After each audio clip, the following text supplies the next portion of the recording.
Episode 103 of the Hook Podcast. Brailey Jones, Kevin Kissner. Hello, my friend. I'm excited for this episode. I am too. Track star. He's a runner. He's a track star. One, I don't know why you wanted to run track ever. I know me and you will never run track. I don't know if we ever want to run a mile. No.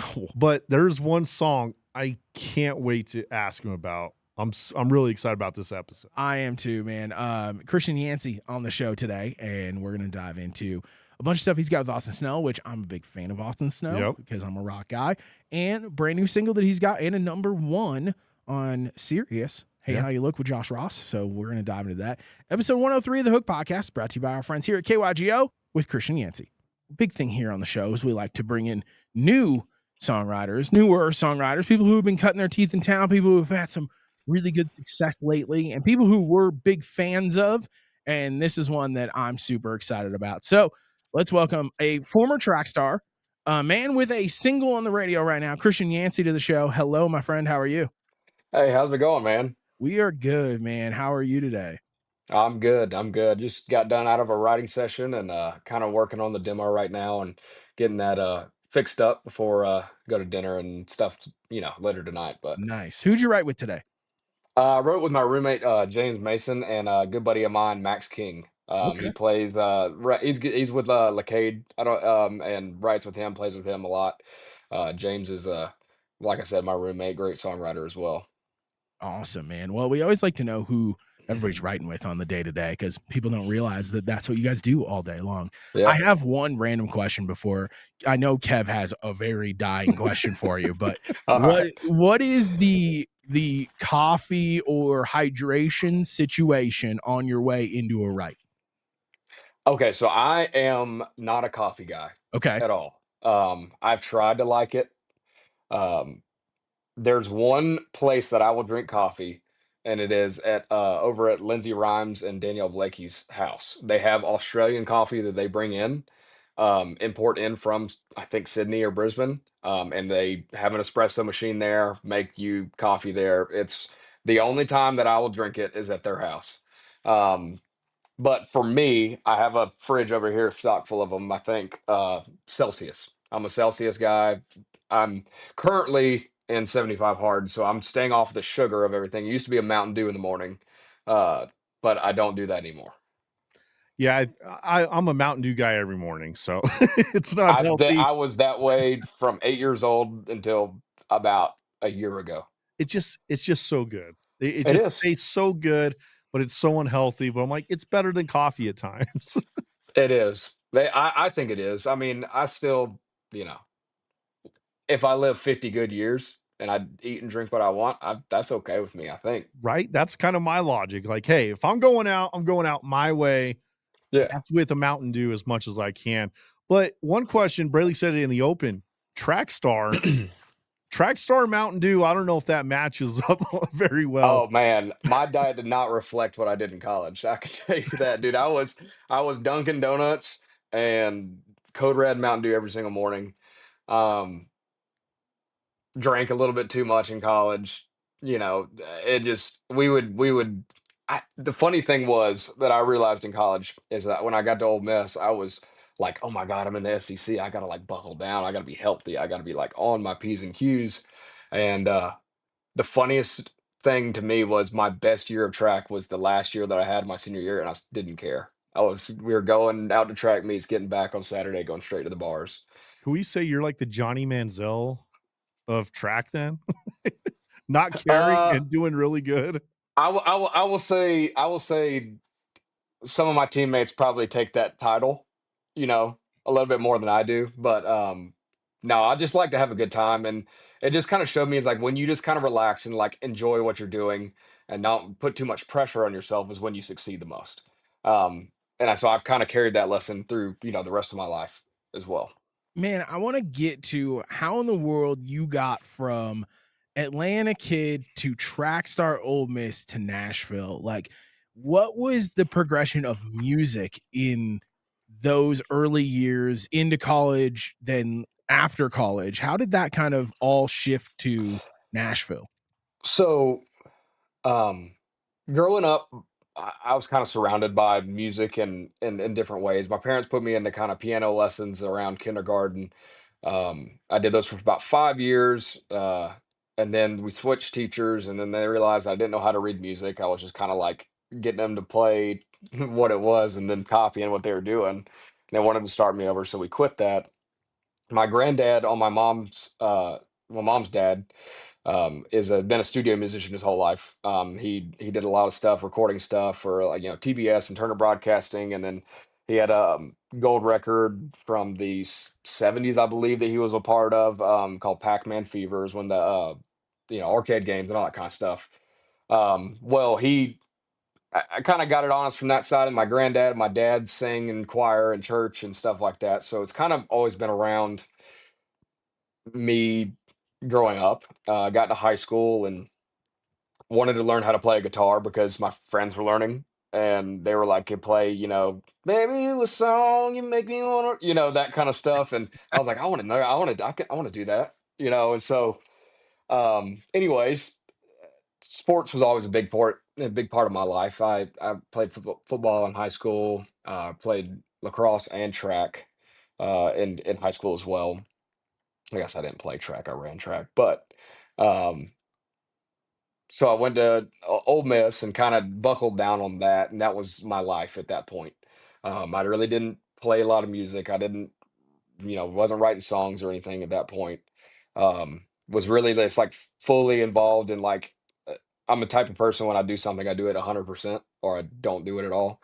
So I really didn't think about anything else. But luckily, my after my 4th year, I had a 5th year of college because I transferred into Ole Miss. So I had to retake some classes, and I had got to live a year of college as a college student and not an athlete. And it really kind of opened my eyes to how much that I actually hated my major. And I was like, "Oh man, I don't want to do this in my life. Like, it's good knowledge, but I can't do that." What was And the I was like, major? managerial finance. Okay, So that sounds difficult. it wasn't. I've always been a numbers guy, but it's like it's good knowledge to have for personal. But as far as like making it a career, I was just like, I don't love it like I love track, and I was like, or loved athletics, and I was like, what else is there in my life that I love to do that I still can? Um, Picked up the guitar again and just started kind of writing songs. I went to the lake and wrote a song about what we did at the lake that day, and then I wrote a song for a girl that I was talking to at the time or dating at the time. And, I'm not very good with my words outside of songs sometimes. And so I wrote her song to kind of let her know how I felt about her. And my roommate was kind of like, "Hey, man, these are pretty good." And I was like, "You don't know anything about music. What do you know?" Like, I don't know what that's supposed to mean to me, but thank you. Um, Anyways, and then my dad was working at the time was working as a manager of a Ford dealership in Atlanta. And a guy came in to buy a car. His name was Jason Horde. Yeah, Jason Horde went in to, buy a truck for my dad, and my dad got talking to him, and we had common ground because my youth pastor growing up was Mark Hall, the lead singer of Casting Crowns. So my dad just kind of told him like, "Hey, my son's been writing songs. Would you mind listening to them?" And he liked them and it was like, "Hey, these are pretty good." He messaged me on Instagram, was like, "Hey, I'd love to hear more. Can we, I've just got into production. I'd love to start working with you, get some demos and kind of start, helping you. And if that's something you really want to do." And I said, "Absolutely." We started working together. And basically, I just wanted to co-write with people. I didn't really know anybody else around where I lived that did music, that wrote songs like that, and so I wanted to go somewhere where I could. Um, and so I moved to Nashville, and just because I wanted to write songs, I started playing rounds first up here, but shortly after moved up here. When you got to town, who is kind of, there's always those classes of Nashville, but Right. who was in like your class when you first got to town and started playing, at Live Oak and going to Losers and going to the place that we don't mention that we may call Green Window? Who was kind of in that class with you? Um, well, so when I first got there, it was Callie Prince was one of the first people that I met in town that I'm still really good friends with. A guy named Connor Hicks as well. Not sure if y'all know him. Yep. He's still a good friend of mine. And then Sam Johnson, that passed away, was my old roommate. Um, he was one of my first friends, and I met the Connor Sweeney and the Highway Home guys. If you know who they're a new trio, if you know who they are, they're awesome. Just three of my good friends. And then Cody Loden, and we used to come sleep on my couch, and Kenny Whitmire was my roommate at the time, and we just kind of started all writing together. And the way it worked out was actually pretty cool. A lot of us in our friend group, and still our friend group today, um, we all moved here with like in the week or two of each other, because it was like freshly out of COVID.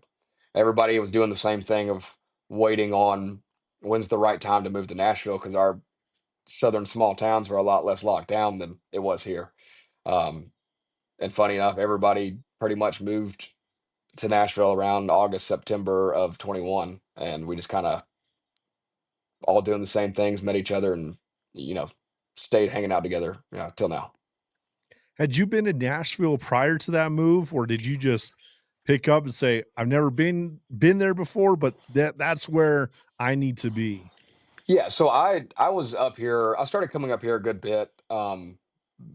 I would drive up here and play riders rounds. I literally emailed Live Oak one night, because I saw a video of Dig Down in Dallas getting played there, and I was like, I want to go play the songs I've been writing. And I emailed them and I said, "Hey, I've been writing these songs. I'd love to be a part of a writers round. Who do I contact? Like, how do I do that?" And they were like, "Here's a list of people you can contact." And I DM'd all of them on Instagram. And Tracy Moore hit me back pretty immediately. Used to run a round called Magic Hill Mondays at Live Oak, and she said, "Hey, do you want to come up tomorrow?" And I said, "Yep. I live in Georgia, but I'll be there." And I drove up here with my mom, and I met Callie Prince that night. Met Connor Hicks that night. A guy named Wilden, that still a good buddy of mine. So when you first got to Nashville and you were doing those writers rounds, how did you feel like your music and your songwriting matched up against people that you were up there on stage with? Did you feel like, man, I got to get way better, or they're light years ahead, or okay, I think I'm pretty even with them? I think it was. I think it was. I definitely felt like I had, to somehow prove myself, I guess. But it also was very inspiring when I got to town, because I got to hear different songs, and I got to hear how people were crafting them. And to me, when before I got to town, the flip hook thing was not something I even thought about. It wasn't the play on words, and I had the play on words, but it was like flipping the hook of how things land. Like Hardy's new song, "Good Old Boy." It's like that kind of thing was new to me. So getting to see those, it was very inspiring. It really helped, I guess, shape me as a writer, and do it pretty quick, because I would like to sit down and pay attention to people and hear their songs. And even when I moved here and wasn't even playing rounds, I would just go to writers rounds, and I would meet people and listen to their songs. And if I liked their songs, I would go, "Hey, man, I would love to write with you if you got time." One of my favorite things is when you're at a round, and for people who, have never been to a writers round, specifically at Live Oak, because that was one of the first places I ever went. But, one of my favorite things is when other writers are up there and somebody's playing a song. And I always think of one specific video that I've seen, and it's Jameson Rogers playing Missing One. And he gets to the hook and he sings it, and Matt Snell is up there with him, and Snell looks at him and is like, "That's a damn good song," like mid song. Yeah. Was there any songs that really caught you off guard that, looking back, you're like, "Oh yeah, I remember them playing that for the first time," and now you see it be a massive success? Oh man. Yes and no. So the song that I remember hearing and going, "Holy cow, I want to write something like that," was John Morgan. So obviously he's gone on to do great things, but the song that I heard him sing was not it never come out. It's never come out yet. I'm Um, really hoping that it is my favorite John Morgan round song. House on Memory Lane. Yes, it Yep. is. Yep. I was there at that Why Not, and I was like, "Oh my gosh." Yep. Like, I was like, that he hit that hook, You Can't Build a House on Memory Lane, I was like, holy cow. Like it just the way he sang it and presented it and sold the song, it blew me away. And I was like, I gotta write something like that. Um, and it's funny because the second writers round I ever played in town, I didn't even live here yet. And I played a writers round with him and Jeb Gibson. Don't even know me. I don't even really know them. I've never seen them or spoke to them since. Um, but he played like two number ones and then played that song. And I was like, what am I doing up here? That's to answer your question. Yes, I have had those moments where I'm like, well, why am I up here? I wrote That this. is I wrote one of my this favorites. by myself. Right. That's funny. That is one of my favorite songs. I'm happy that you mentioned that because that's one thing that we do on the show sometimes is like we just had Heath Warren on and I get stuff from people who've written songs with Heath and I get them in my phone and I'm like, there is so much stuff floating around town that I love that nobody knows exists. And that's just kind of one of the weird beauties of Nashville, Yeah, I'm waiting for the day that that song comes out. I Me too. That's that song. I mean, it's a lot of people that I know is favorite too. A lot of people were there with me that night. We're all sitting there going, "Oh my gosh." Is there any advice that you've got for somebody who might be watching this that's like, okay, I'm writing songs, I'm kind of in my lane here, in wherever I live, and I want to start making trips or I want to start making connections. Any advice that you've got for people who are really starting to think about Nashville? Do it. Don't just think about it. I didn't know anybody when I moved here. Met some people, like I said, coming up and playing writers rounds before I actually moved to town, but I didn't really know anybody. I knew this is what I wanted to do. And I knew that the time was then and it wasn't gonna ever be the right time for me to move. Um, so that's my biggest advice is just if you're thinking about doing it, do it.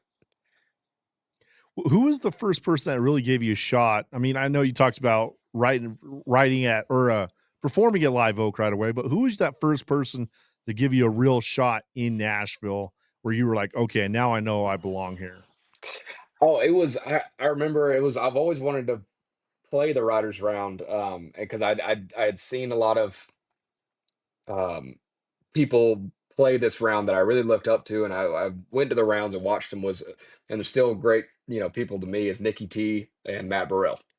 They run it Raised Rowdy and had in the round at the time. Then it became outside the round, but they run that Raised Rowdy podcast and starting to turn into a big thing, not just a writers round, a brand, I guess. But they were the first ones, and I mean, I still thank them for everything they've done for me. And I mean, Matt is the reason, that my publishers that I got signed to a publishing deal and they hit me up when they did was because it was again Red Door. He was out. My point at Round Hill was there, and she was like, "Hey, who's somebody new that I need to know?" And apparently, my name was the first name out of his mouth. And so I really want to throw props to both of them because they've really helped build my confidence as a writer and helped me shape and introduce me to people that helped shape me as well. There's something to be said about those brands, those guys and gals who run those rounds. We know a lot of them, and the way that they move in town is so special. And when you got hit up about your publishing deal, how long had you been like really working like, okay, I think I'm at a point where I can start getting songs to these people. I'm hoping that, somebody will take a look. These are my top 10 best songs. How long was that process to when you actually signed your deal? And what was that process like? Um, so funny story. I didn't really look. I was working a job at Cat Finance at the time. I was working at their off the financial department for Caterpillar, the construction companies in Nashville and West End. And I was working my job there, and I had started writing with Austin Snell and wrote "Excuse the Mess" with him like second month that he moved to town. Supposed to be actually working my job the day that we wrote that song, and I skipped out on work and that song came out and did what it did. And I thought, man, I was like, my door is gonna get busted down. Like we're crickets. But I knew this was like this is what I want to do now. Like I'm so close. And I was like, I told my dad, I said, I can't stand my job. And I was like, I'm quitting. And he's like, as a good dad was like, oh man, you're so close, dude. Like just keep hammering it, keep doing what you're doing. And I was like, no, I think I need to quit. And he convinced me not to. 2 weeks later, I get fired for skipping out on work and being a bad employee writing songs. 2 weeks after that, I had 3 people from publishing companies hit me up for meetings. Wild. And I was like, it was like God was like going, hey, you're not going to listen to what I'm telling you. I'm going to make you listen. Mhm. And that's basically how it was. It was Bryce Sherlow. I met with her because Austin's manager, Grant, at the time is her fiance or husband now. We ran into each other, and then again, Matt Burrell recommended me to Lindsay. That's my publisher now. And then there was a guy that sends me hats sometimes that knew a guy that worked at Big Loud, was like, hey, you need to talk to this guy. But it really was a God moment. I had $100 in my bank account when my first publishing check hit because I had pulled out my 401k money that I put away and lived off of that for 6 months until the deal went through. So it was actually it's one of my most proud stories. You're the second person that we've talked to. Actually, we didn't talk to this person, but you're the second person who's told us a story about skipping out on work. And the first time we had our buddy Heath Warren on, he was telling us that when they wrote "Rockin' a Hard Place," him and Hackworth had went out the night before, and they didn't want to write a song. But Jet Harvey had his own insurance business and had skipped out on work to come write a song, and they ended up writing "Rockin' a Hard Place," and it got all 3 of them deals. Yep, that's how God works. Sometimes it's when you don't want it to happen or you don't want to listen. He likes to make you think about it again. So it's Absolutely. cool. It's cool. I want to dive into the Austin Snell stuff. I came up in the rock world, so I came up in active rock for a long time and was in a rock band and did that whole thing. Hmm. And when I heard Austin for the first time, I was like, okay, this is what I've been waiting for. It's like you take that little bit of heavy first record FGL and that early Brantley, and you just kind of kick it in gear and go. Yep. Yep. And I had an opportunity to go out and see Austin show at the Grizzly Rose, and I did some photos for them, and we had a great time, and their whole band and crew was just phenomenal. But Hmm. when I heard "Excuse the Mess," that was where I was like, okay, the tipping point has hit. What was it like for you to write a song that was that heavy? Was that something that you guys were kind of after at that point? So yes and no. That day, yes, we were, but at that point we weren't. So when Austin moved to town, we had followed each other on TikTok before. I think he moved, never spoken, but we just kind of like I posted a video, he followed me, I followed him back. So like this guy's great. And my roommate at the time, Kenny Whitmire, which ended up playing his guitar player for a while. We were I was working at the house again. I had my office at the house, and um, he comes in my room and goes, "Hey, you know that Austin Snell guy?" I said, "Yep." He goes, "He's coming over to write. How busy is your workday?" And I went, "Not that busy." I was like, I'll keep the clock on, and I'll act like I'm online and answer questions if anybody hits me up. But I'll come right Wait for back." that team's ringtone to haunt your dreams. Right. Yeah, exactly what it was. I stayed on Teams and um went and wrote with them that day. And it was me, him, and buddy of ours, Brett Bone. And we had sat down and wrote good song. I don't remember what it was, but it was good. And me and Austin just kind of and Kenny really just like hit it off. And me and Austin probably wrote 6 songs in the first month and a half that he was here. We were writing about once or twice a week. Um, One of those songs was "Some Things Just Stick" that came out later, and some other stuff that's we were really excited about. But we were writing real country stuff, like real country. And this was when Austin was, Carhartt and Wrangler jeans, you know. And he was like, he was like, I'm just like, he's like, I feel like it's just not me yet. I said, all right. Um, the day that we wrote that, we were writing with Presley Aaron, who was more rock leaning. Um, and he comes over to the house before we rode over to Presley's house and goes, I want to write something different today. I said, okay. I said, what do you mean? He's like rock. Like, I want to write something cool. So we got in the truck. I drove over there and we listened to like 5 or 6 Nirvana songs. On the way over there, we listened to Heart Shaped Box, Smells Like Teen Spirit, and all that kind of stuff. And we get there and we're like, hey, we want to do something different today. It doesn't matter if anybody hears it or not. Like, I don't care. We're going to write it and see what happens. And anyways, sat down in the writer's room and decided to write something heavier. And I just started playing that lick on guitar, like da da da da bum bum. And they were like, "Oh, that's sick." They're like, "Keep that, keep even doing that." And Austin's like, "I got this idea called Excuse the Mess." I was like, "Love that." I was like, "What if it's like, excuse the mess, I'm a wreck."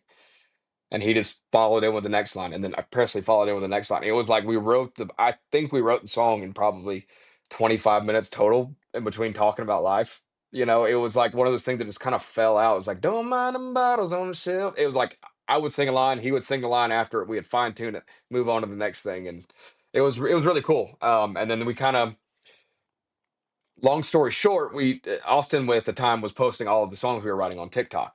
Um, Posted that song, um, it kind of started taking off, and Bailey Zimmerman hit him up like pretty immediately, like after we posted it. It was like probably 100,000 views in, and he was like, "Hey, what's the deal with the song?"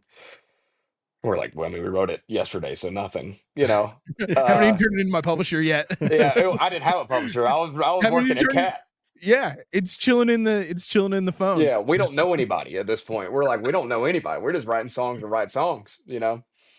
Um, and he was like, "Can I put this on hold?" And we're like, "Yeah, of course you can." I mean, this was like fresh out of Rock in a Hard Place and like huge, you know. He was on like the climb of that, and we're like, "Yeah." And as a couple days go past, more people start commenting on the pic, like bigger artists trying to start commenting on this post, and this post starts climbing from 100 to 300,000 to 500,000 to 700,000, and then it gets to over like 1 million, and he's like, Austin's like looking around, and he called me like the next day. I remember after hitting 1 million, he goes, "Hey man, I think I want to pull the song from Bailey." I said, "Why?" He goes, "I think this is what I want to be as an artist." And then we had written 6 songs before that, and he had not told me that yet. And they're all great, and then they ended up cutting one later, but it was him saying that to me after he told me that's not him yet, like 6 times. I believed him, and so I said, "Dude, you know what? I wanted to write with you. I followed you on TikTok. I wanted to write with you because I believe that you're awesome and like you're really talented. If that's what you're telling me you want to do." He's like, "I do." He's like, "And I don't feel like I'll get another opportunity like this as an artist to have this much momentum behind a song that I wrote that I want to do, with my artistry." And so we called Bailey the next day and told him we're pulling it and he wants to cut the song. And Bailey was very receptive of that. He was like, I mean, he came from TikTok, so he understood how it's going. And anyways, that kind of kickstarted the whole Austin rock thing. It was kind of something we accidentally fell on, just trying to be creative and do something different outside the box that day, and just kind of doing it probably just as a reset, and it ended up becoming a thing. What's it like riding with Austin Snell? Oh, he's awesome. He never shows up unprepared. Like, he's always on something or has something that's going on in his life, and he wants to write about it, or he likes to, or something he's been thinking about it in, like, in his head, and he really wants to get it out. Or his melodies, number one, are probably like some of my favorite melodies in town. Like, he's I don't I like to kind of bounce around on roles in a writing room depending on who I'm with. Dude, with him, I don't worry about melodies at all. Like, I'm just like, I'll handle the lyrics, you just start humming something, you know. And we'll write with Bayless or whoever track person we're writing with. It's like, you handle the vibe, I'll handle the lyrics, you handle the melodies, and we'll put them together. You know, I want to dive into writing with Bayless. You guys had Don't Pick Up, and when I saw the song live, that breakdown is different. that was a cool write. It was on Austin's writing retreat. We wrote, I believe we wrote Miles and Don't Pick Up in the same day. Um, and Don't Pick Up was the second song we wrote that day, and we were on something different. And I don't remember if it was Riley Thomas or yeah, I think it was Riley that had the idea of don't pick up my call, um, and we're like kind of working through this thing, and it was like not really going anywhere. We're kind of like thing, and Austin's really good about like realizing that the song, instead of trying to force a song, flipping the script and like, hey, like, can we try something different here? Let's change the vibe up. I like this idea. It's not flowing right yet. So he looks at Bayless. He goes, "Hey man, I don't think we're feeling this yet. Do you have anything else?" And Bayless immediately pulls his like electric guitar out and starts playing this like Weezery thing that ended up being the thing. He starts playing that lick, and I was like, "Don't pick up my call." And they were like, "Oh yeah, let's do that. Yeah, that's great." Like, and we started. It is kind of one of those things again. It just kind of like you set the vibe, and you hear it for the first time. You're like, "Ah, yep, that's it." And so that's kind of how that song rolled out. Is it your birthday? By the way? It was yesterday. Oh, Yeah, okay. I saw your buck, by the way. I did. Yep. How long did you have to sit for that one? Okay, so I've been hunting him for, well, season opened second weekend of September. I was there opening morning and I missed him opening morning. So I was very grateful that I have another opportunity. I missed him opening morning. He was there first point of daylight, right in front of me. I drew back on him. When I drew back my bow, there was a doe behind me that I didn't know was there because it was so dark still. And she saw me draw back and blew. And when she blew, he turned around. That's all he did. He was facing broadside and then turned like this. And right when I shot, and I missed to the left of him because he turned. Oh no. And so he spooks off. Every other time that weekend, I had two other opportunities to shoot him, and every single time I was just covered up by like 10 deer around me, and they were like underneath me. And so like every time that I even moved a pinky, it was like they're seeing me. So I went back and this weekend and I took the stand like 6 or 7 feet higher in the tree. So I'm that much higher above their eyesight and everything. So I could be able to draw and get the shot on the deer. And he came in last 5 minutes of the daylight. I mean, I could see his body. I knew it was him. Because I'd been watching him, and I took the shot and ended up being great. I had a buddy shoot a mountain lion with a bow, and I was like, dude, That's props to you. that's I don't know much about like predator hunting with bows, but like that seems sketch to me. If you were not doing music, what would you be doing right now? I have the answer that I'd like to say, and the answer that's probably true. I'd like to say I'd be a bass fisherman. I've always wanted to be Bill Dance. Like I've always like I bought my first bass boat when I was like 14. I saved up money, got a John boat, got a trolling motor. I've always wanted to do that.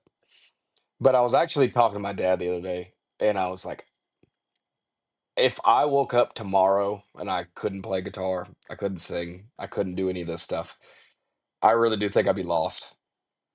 I don't know what I would do with my life. This seems like ever since I was a kid, this is what I was supposed to be doing. I had some uh, siestas from that, with track and sports and different things in my life. But I remember when I was about 12 years old, God laying that on my heart, and he just kind of told me that I don't know what you're gonna do. Like I was at the point basically where I didn't know how I was gonna be a part of music. I didn't know if I was gonna be leading worship in a church, if I was gonna be teaching music, if I was gonna be writing it or performing it, or what I was gonna be doing. But I knew that that was where I was going with my life, and so um, I don't think there's anything else I could be doing. On top of you being a great songwriter, just in general, you also put out your own music, and you're sprinkling it out there, which I love. It's coming from time to time. Is there a plan with that? Yes. So we're working on that right now. I'm stockpiling some songs where me and my producer, Matt McVaney, are going to be getting in here soon at the top of the year. And we're going in and recording a whole EP. I'm going to be shifting my artistry a little bit. I'm dancing around an idea that's a rebranding idea that I have not committed on yet, but I'm thinking on. But the style of songs that I'm going to be doing are going to be a little bit different. They're going to be stuff that I'm very proud of, that feels very unique to me, that I love writing. There's songs that I really want to pitch to people, but there's nobody to pitch them to, that I absolutely love. And so I feel like that is kind of where I should be going, with my artistry. If I'm doing something I'm super proud of and really, really like, that I can't even send to anybody because nobody else does it like that, it seems right to me. I'd like to think that's probably how Hardy felt when everybody was cutting his songs. And it, I'm not saying that I'm going to be that good, it's going to work out like that, but I'm just saying I'm proud about what's coming and the songs that I have stockpiled and ready to roll. Any inkling of what it sounds like? Think about, think if you're driving down Rodeo Drive and a bottomland Cutlass on 22s. It's a great explanation. That's the best way I can explain it. So it's like how Jelly Roll looks driving up Music Row. Yeah. It's like, should that be there? I kind of like it, but I don't know if that should be there. That being said, before, this has been a thing this year since we've started the show, I have to ask. We've asked everybody this so far, and I think the best one has been Ben Williams. I think he hit us with the best one. We need your best Jelly Roll acceptance speech. Oh man. Am I imitating the CMA one, the famous one? Yes. Okay. Yeah. Okay. I was like, or am I like improving this? Oh no. Like the CMA one. Ben Williams's was, because I was there. It was crazy. You could be just making stuff up or something. His was, I mean, it was a trip watching him do his own kind of improv version of the CMA one. No, he's been so funny. Man, I don't know. I'm really humbled to have this award tonight. I grew up in LA, Lower Antioch. Never thought I'd have much to my name at all, but somehow I got here by God. The rear view is smaller than the windshield for a reason, baby. We're gonna keep taking one step forward. This is great. Nashville. I love it. See you later. That might top Ben. Yeah, that might top Ben. That might top Ben. Oh man, this has like become a stupid thing that we do on the show. I love it. It's funny. And it all stems from this stupid video from Michael Rotundo running around town with an Iron Man mask on and going, "You could be working construction on Demumbrian and then writing #1 hit." That's funny. Oh, that's good. That's good. I'm glad that it wasn't like prompted, like you didn't tell me, because I would have thought about it too much. It was probably terrible. No, it was great. I loved it. That was one of my favorite. That might have been my favorite. Yeah. Is there a song out there right now that you wish you had written? One that just stands out. You're like, gosh dang it, that's the one. Oh man, there's a bunch of them, dude. Good Old Boy by Hardy is like the one that I've been like jamming a lot lately. I'm like, God, that's so good. The melody, the way it feels, the play on words, I don't know how many times I've tried to rhyme would, could, should, hood in a song and never made it sound that cool, because it's always very difficult to do. That song's great. The other one is Happened to Me, Russell Dickerson. I'm like, that song's just got crack in it. I like, Smash. I don't know what it is. I just like, I hear it and I'm like, God, I'm in a great mood now. Yeah, he's just his voice is just like probably one of my favorite voices in country. Like it's so butter. Like it's just so good. But yeah, those two are like my top right now. I'm always been a tempo guy. Like I've always liked songs that make me feel good, and that's a good segue too into where my music's going. It's like even if it's a heartbreak song, it's gonna make you feel happy. Like I want to be like feel like positive like vibes about the whole thing. So two songs that I love right now. When people ask me, our producer Dan over here, he's new to country. He's a hip hop guy, but he's kind of in this world with us now. And when people ask me, like, give me a couple songs that you love, and I'm like, there's two songs as a songwriting nerd that I love, and it's that Brailey James "Water at Your Wedding." Oh my god! Because the flip at the end of that, yeah, I was like, oh my goodness, did not see that one coming. yeah. It And took me a minute to get there, and I was like, oh yeah, that's cool. yep, that was me too. Because I kept hearing the clips, and then when it came out, I texted him at 10:01 or 10:03 basically. Once I got all the way through, and I was like, "Yo, listen to this! Like that's the way you flip it." And the other song is one of yours, "Hey, How You Look." I mean, the first time I heard that, I don't know if it's the production, it's the rhyming, the way the melody moves, like there's something about "Hey, How You Look" that when they asked what should be the single, I was like, that's it. That's the one. Can we dive into that one? How that was written, how it got to Josh, and what that whole whirlwind has been like? Yeah. So I've known Josh for probably 2 years now. One of my best friends in town, Jake Gant, is his guitar player, his band leader. And since then, since I've got to know Josh, my roommate is actually his bass player now. But we wrote this song February 23, I believe, or maybe 24. I can't remember. I looked it up the other day. And that song, it was an idea that I had on my phone. Um, I just had this idea like I hate how you look.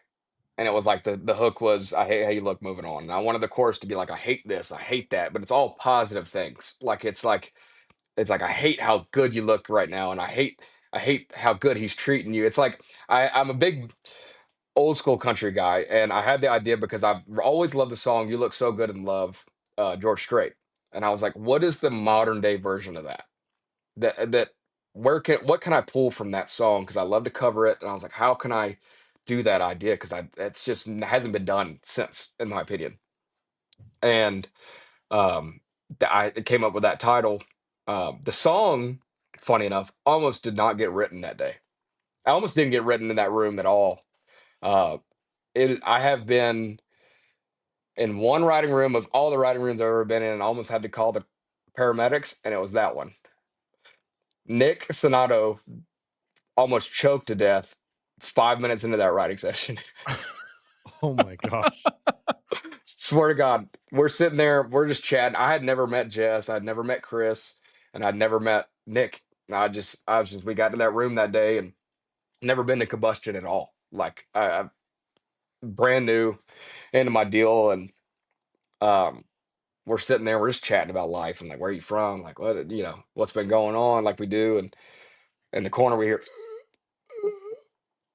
and we look over, and he's doing that, and he's like, Jess starts freaking out.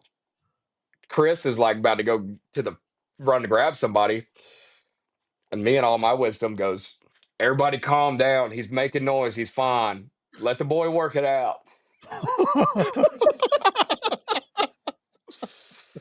Little did I know at the time, he was eating Sour Punch straws. And the reason he could breathe is because it went down the long way, and there's a hole in the middle of the Sour Punch straw. And he was The breathing reason for through that. lifesavers. And he was breathing through that. So he grabs something to drink, gets it down. We're like, everybody's good. I didn't realize that was what it was. I thought I was like, oh, I'm a smart guy. I knew what I'm doing. No, he probably would have died just about 5 minutes later.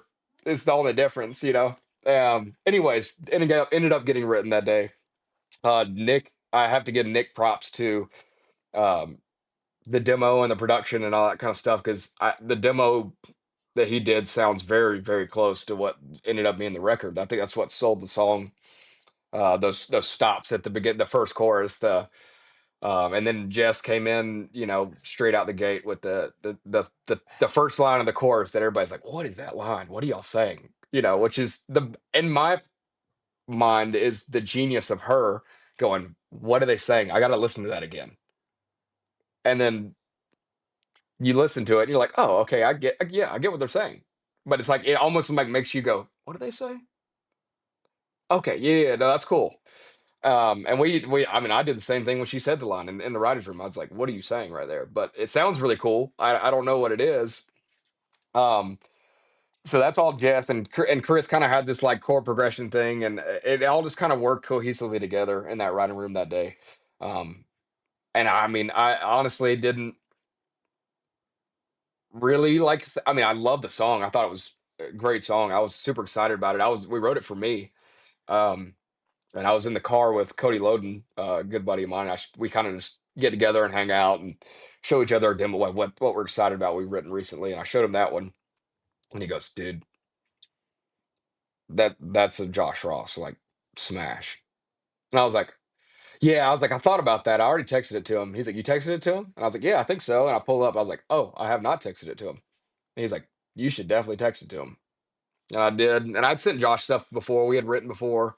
Um, I'd never gotten a response from him that quick, and he was like, "Dude, can I put this on hold?" And I guess all the rest is all she wrote. I want to go back to your story real quick when you guys are writing that, and he's choking, and you say, "Don't worry, he's making noise."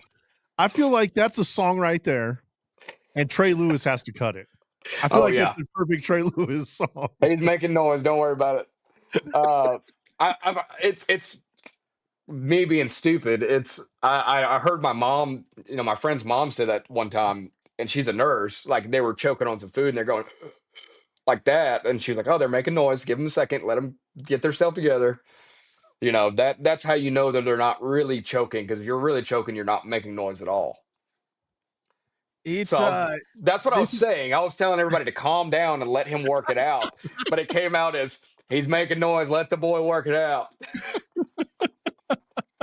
it reminds me, and this is so I'm gonna get hate for this on Instagram so hard. I'm just waiting for it. The TikTok trolls are gonna come after me.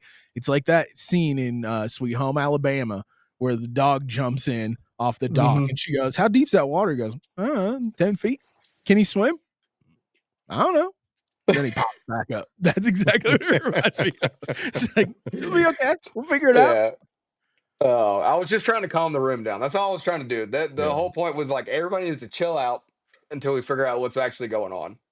Oh Because man. everybody was, panic set in the room very quick. And There so, is oh, sorry. no, I was just saying, yeah. So that's all I was trying to do.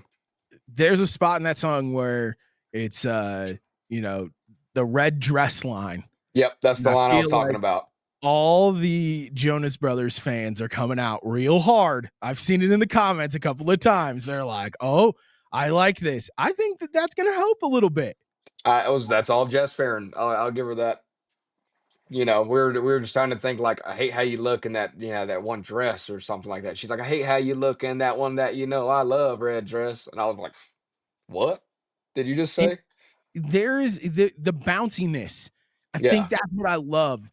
It reminds me of, and we talk about this all the time. There should be a class, a music business class on 2013, 2014 country music and how it changed everything. And it's that Sam thing that you don't Yeah. like, you don't quite know what you said, but when you get to the payoff, you're like, "Oh, I do kind of get it." And then you listen Yeah. to it a couple more times, and you're like, "I love this." And we Yeah. all did that with some of those FGL records, some of Yep. those Sam I records, and still can't tell you what Dirt says in the chorus. oh yeah, nothing. No, but I love the song. Me I know too. it's good. I used an FGL song as my first dance at my wedding, so Yeah. it's one of those things. And there's some Sam lyrics that I go, "Oh, that's what Sam says." Like I Hmm. had no idea. Yep. When I we play this game here, and Kiz and I were doing this earlier, where we like to test songs by playing them on the speakers in the studios here, because there's something about 40 years of dust, coffee spills, and there's just something about that like grittiness of radio station studio speakers. And we were in the studio earlier, and I was like, Kev, play Hey How You Look, and he played it. And when you get to the stop downs, there's something about that I think that's what drives it home, man, between I that do and the too. bounciness. It could easily, that was easily the selling point for me too when I heard it, when Nick did that. It took this like Keith Urban-y kind of song, because we originally had this guitar lick in it that Chris was playing that was just this like like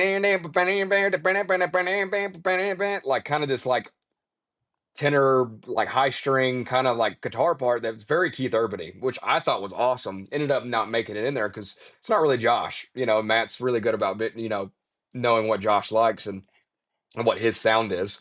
And Nick, we kind of had this crafted, and then Nick got to the chorus and he started doing da, da, and we were like, oh, that's really cool.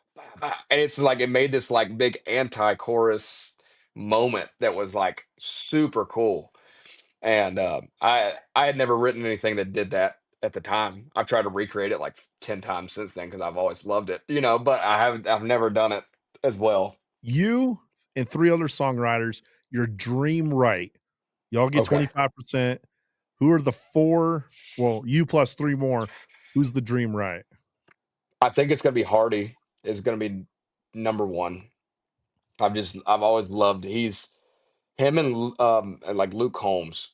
Luke Holmes has like always been big for me because he is what got me back into country music a little bit. I've always loved Florida Georgia Line, but there was a lot of stuff around the 2010s that I just kind of just didn't really resonate with when it came to like country music that I love. I love, Brad Paisley. I got to watch him get inducted in the Hall of Fame, Songwriter Hall of Fame last night. That was awesome. And I think if I could be in a room with 3 other writers, it probably it would probably be Hardy, and then Kix Brooks and Ronnie Dunn. Oh, that's awesome. That might be the best answer. I really, those are like my bucket list people. The harmonies out of that song would be bananas. I want to recreate. I want to write another like Hillbilly Deluxe with them. Like I would be like, this is what I want to do today. I want to write something like nasty guitar lick that's just like, and Hardy's gonna come in with his melodies, and their kicks and Ronnie are gonna be playing those guitar parts, and I'm just like, I'll probably just sit there and watch it all happen. I probably wouldn't even say anything. I just would want to be there and witness how that went down. Out of Hardy songs that you've tried to recreate, thinking about those songs that changed the way you write, what's one or two that you're like, man, I really wish I would have thought about doing it this way?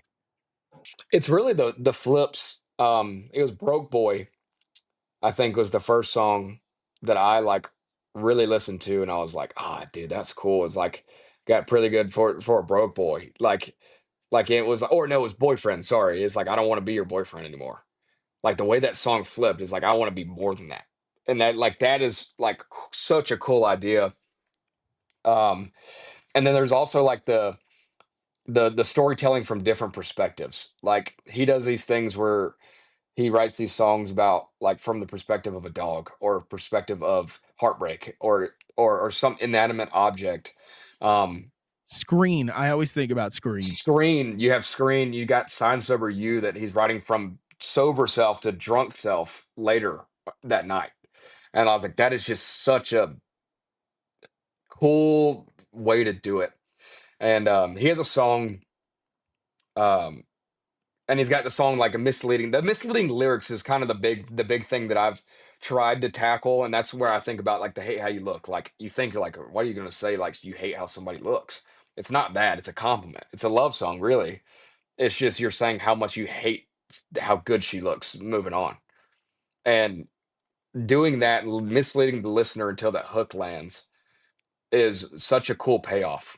Um, he's got a song that Larry Fleet cut called Lucky Dog that I love.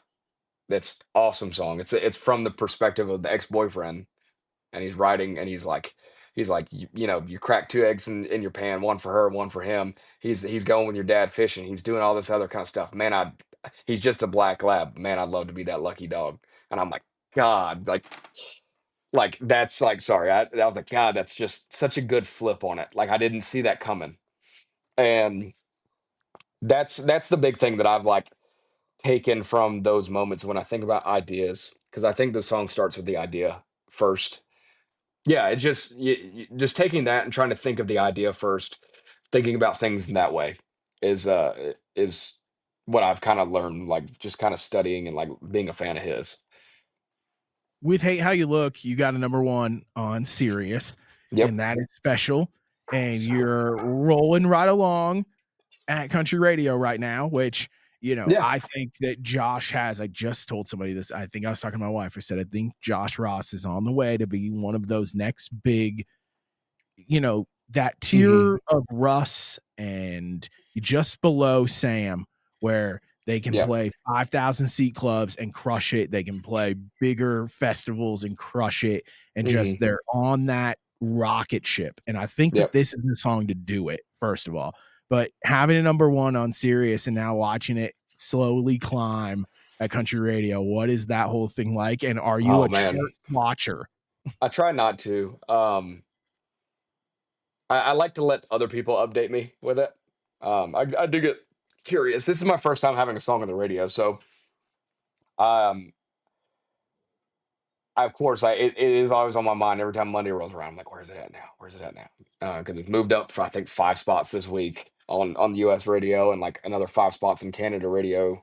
Um, but like I don't have a media base account, so I can't see it anyways. So which is good. I like to tell my publishers to forward me the emails when the ads come out, the radio ads, to kind of see how it's still doing and stuff like that. But I'm trying not to watch it because I'm kind of just focus on what's the song that I'm writing that week, and um, not really worried about like what's it gonna do, and letting God just kind of take it where He's gonna take it. Whether that's 30, whether that's 15, whether that's 5, whether it's number one. I'm leaving that completely up to Him, and I'm just trying to kind of stay on my lane and do what He put me on earth to do. And so I trying not to watch it, but it's hard. Is there anything that if it goes number one that you're like, okay, I'm gonna do this? Me, Josh, and Matt talked about it the other night. We're going on a trip to Cancun. Heck yeah. I think we're gonna do that, and then like because I haven't been on vacation in like probably 8 years. So it's about time that I go take a vacation and go somewhere for which I'm about to go to Australia for 3 weeks. So that's gonna be fun. But that's to meet my girlfriend's family and uh, do that whole thing, get to see the country and spend New Year's there and Christmas with her family. So vacation, yes, for sure. But I want to go to like Mexico and sit at a resort and get things brought to me. Nothing. Exactly. Yeah. Eat tacos and sit at the pool bar. That's what I did on my Yeah. honeymoon. So Yeah, that's what we talked about that. If it goes number one on US radio, then that's what we're gonna do. I got one more for you. We were talking Yes, about sir. Nashville, before we got started, and the conversation beforehand is always one of my favorites. But we were talking about Nashville before, and if you've never been, it's quite the time. It's more than Broadway. Just know that. Don't tell people that. It's always the trick with Kev. We don't mention certain places. But what is the most Nashville night that you've had where you're like, oh yeah, that was a Nashville night? So this is the one. There's two answers to this. There's the night that I met Morgan, which was a really cool moment. It was me and Austin Snell. We were at Red Door, and he had just got done um, having their party for his end of tour for the Dangerous tour. They rented out Top Golf, and he had Moneybag Yo come in and perform for just them at Top Golf, which is As you crazy. do. They come in, so they get done. He's like, I guess he wants to go to Red Door. We go to Red Door. We're already at Red Door, and the whole big loud camp comes rolling in, Morgan himself, and I'm with Cody Loden as well. So it's me, Austin, and Cody Loden. And we're standing there, and this was like the first moment where I was like, okay, maybe I am supposed to be here. Because he walks over to me and Austin and Cody, Morgan does, and goes, hey, he goes, you're the guy that sings that Excuse the Mess song. And he was like, yeah. He's like, I wrote it with him. He goes, dude, he goes, guys, he goes, I freaking love that song. He's like, me and Hardy jam that on the bus all the time on the road. And I was like, we're like, oh my gosh. And then he looks at Cody and goes, hey, by the way, I think I might cut the song that you wrote. And we're all just sitting there like mind blown in the middle of Red Door. And then he sits down with us for like 45 minutes and we just talk about life, and like nobody comes over and bothers. And like turned out we might have played baseball against each other growing up. He used to drive down from Tennessee to Georgia to come play baseball where I used to play baseball and stuff like that. There was that night. And then there's always a good party night the night before CMA Fest or CMA's awards that the Play It Again people used to put on. Yes. If you've ever been there, I don't know if I've ever been in a room with more people that I looked up to in my life. It was like you name the person, they were there. Like it was like everybody. I don't know how I was there, but I was there. It was crazy. I'm in the room with Luke Holmes and Hardy and Morgan and Jason Aldean and Luke Bryan and everybody you can think of. And then Peyton Manning walks in. I'm like, I don't care about anybody else. I want to meet that guy. Like that's the guy. It was like, I think I got in because I went in as the head of our publishing company because he went home. So I became Mike Whalen for the night. Thank you so much for joining us. We really appreciate it, man. We're looking forward to what the new music is. I will be cranking it. And as you keep rolling, man, you're always welcome here. We'd love to catch up as songs keep hitting. I know you've probably got some things in the works you can't talk about, but man, we're excited for you. We're big fans. Kev, always good to have a newer songwriter, somebody who is just busting through the business. And I think that Christian's going to be one that we hear of a ton. I think he's going to be returning to the podcast at some point here. Absolutely. Also, if I was choking, would you just tell everybody to calm down, or would you actually save me? I would feel like I had to save you. My initial instinct would be the Heimlich maneuver. My initial instinct would be like, somebody save me. Go straight jelly roll. Yeah, 100%. And then at the end, I'm going to go, you could be choking on a Twizzler and the hole in the middle is keeping you alive, but I'm here and I'm going to do a podcast. I would just call you a liar. Episode 103 of the Hook Podcast with Christian Yancey. My name is Brailey Jones. That's Kevin Kissner. Brought to you by our friends here at 98.5 KYGO. Check us out anywhere you listen to podcasts and streaming on YouTube if you want to go check us out at The Hook Pod on Instagram. We will see you next week.